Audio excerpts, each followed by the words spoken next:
کر رہا ہوں۔ پہلی بات تو یہ ہے کہ قرآن مجید کا پہلا ترجمہ جو معروف ہوا ہے وہ شاہ عبد القادر کا ہے، لیکن اور وہ 1829 میں دہلی سے شائع ہوا، لیکن اس سے بہت پہلے ان کے بڑے بھائی شاہ رفیع الدین صاحب نے ترجمہ کیا تھا۔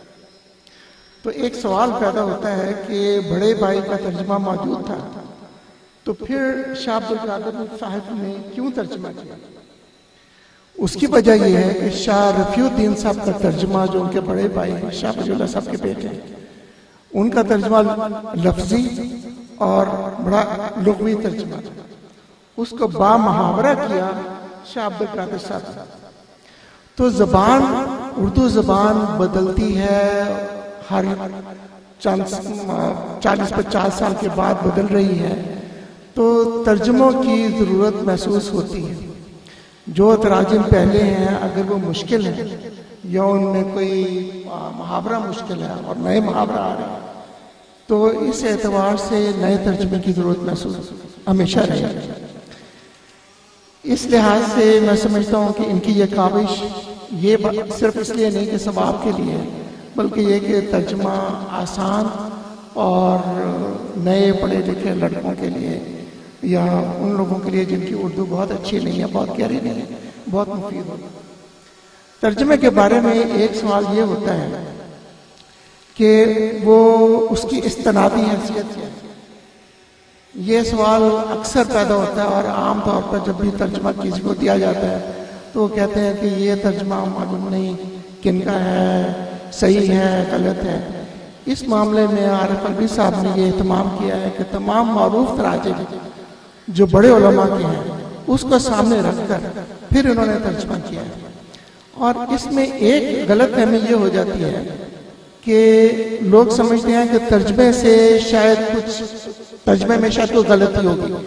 بالعموم ترجمہ سبھی کا صحیح ہوتا ہے، تفسیر میں وہ اپنے نقطہ نظر کا اظہار کرتے ہیں۔ میں مثال کے طور پہ کہتا ہوں کہ مثال کے طور پہ جیسے ہے ایاک نعبد و ایاک نستعین، ہم تیری ہی عبادت کرتے ہیں اور تجھی سے استعانت طلب کرتے ہیں۔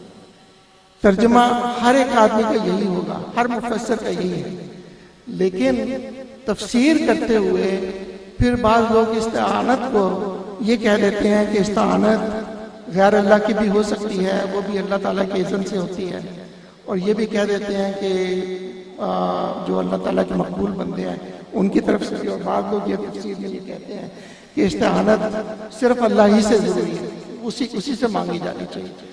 تو کہنے کا مطلب یہ ہے کہ ترجمہ دونوں کا ایک ہی ہوتا ہے، تفسیر کے اندر مختلف نقطہ نظر آ جاتے ہیں، تو اس لیے یہ سوال عام طور پر اٹھتا نہیں ہے کہ ترجمے میں غلطی ہو سکتی ہے۔ ترجمے میں غلطی نہیں ہوتی، ترجمہ عام طور پر ایک ہی طرح کا ہوتا ہے۔ ایک پہلو اور بھی ہے، وہ یہ ہے کہ بعض اوقات بعض الفاظ قرآن مجید میں اللہ تعالیٰ کے لیے بھی آئے ہیں اور انسانوں کے لیے بھی آئے ہیں، اور ان میں احتیاط ملحوظ رکھنا ضروری ہے۔ مثال کے طور پر قرآن مجید کی ایک آیت ہے وَمَكَرُوا وَمَكَرَ اللَّهُ، انہوں نے مکر کیا اور اللہ تعالیٰ نے بھی وَمَكَرَ اللَّهُ۔ تو اس کے ترجمے میں یہ احتیاط رکھنی ضروری ہے کہ وہ ضم کا پہلو جو انسان کی طرف رجوع کرتا، یعنی جس کا تعلق انسان کی طرف ہوتا ہے، وہ ضم کا پہلو اللہ تعالیٰ کی طرف نہ کیا جائے۔ مثال کے طور پر جیسے یہ ہے کہ میں آپ کو ترجمہ بتاتا ہوں، معرف القرآن کا ہے۔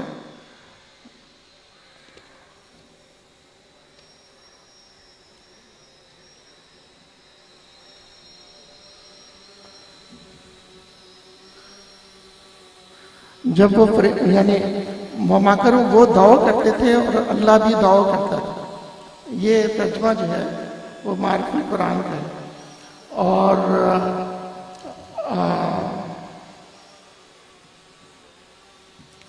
اور احمد رضا بریلوی صاحب نے یہ ترجمہ کیا ہے کہ وہ اپنا سا مکر کرتے تھے اور اللہ اپنی خفیہ تدبیر فرماتا تھا۔ تو انہوں نے مکر کا لفظ جو ہے وہ بندوں کے لیے تو کر دیا ہے کہ وہ مکر کرتے تھے، لیکن جو اللہ تعالیٰ کی طرف اس کا وہ تعلق تھا اس کو انہوں نے ترجمے میں کیا کہ وہ اپنی خفیہ تدبیر فرماتا ہے۔ تو ان معنوں میں میں نے جب دیکھا ہے تو عارف الوی صاحب نے بہت احتیاط کی ہے اور انہوں نے وہ ترجمے دیے ہیں جو کہ جس میں ضم کا پہلو اللہ تعالیٰ کی طرف منسوب نہ ہو.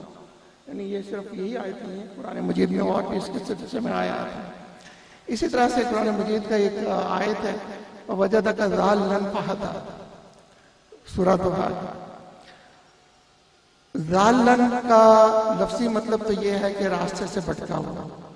تو بہت سے لوگوں نے ترجمہ کیا ہے کہ راستے سے بھٹکا ہوا. اب میں آپ کو ترجمہ بتاتا ہوں کہ مولانا معوذ صاحب نے کیا ہے، اور تمہیں ناواقف راہ پایا اور پھر ہدایت بخشی.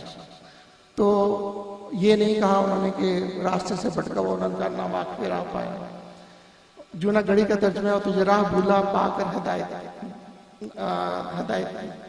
راستے سے ناواقف دیکھا تو راستہ دکھایا. تو الوی صاحب نے ترجمہ کیا تو پایا آپ کو جویائے راہ یعنی متلاشی حق، تو منزل پر پہنچایا. یعنی اس کے اندر وہ چیزیں بھی ہیں کہ ناواقف راہ صرف یہی نہیں تھے کہ وہ بھٹکے ہوئے تھے، بلکہ ان کے دل کے اندر یہ خواہش تھی کہ اللہ تعالیٰ کے پہنچنے کا راستہ کیا ہے، اس لیے وہ راستہ ڈھونڈ رہے تھے. تو جویائے راہ میں نے تمہیں پایا تو تمہیں منزل تک پہنچایا.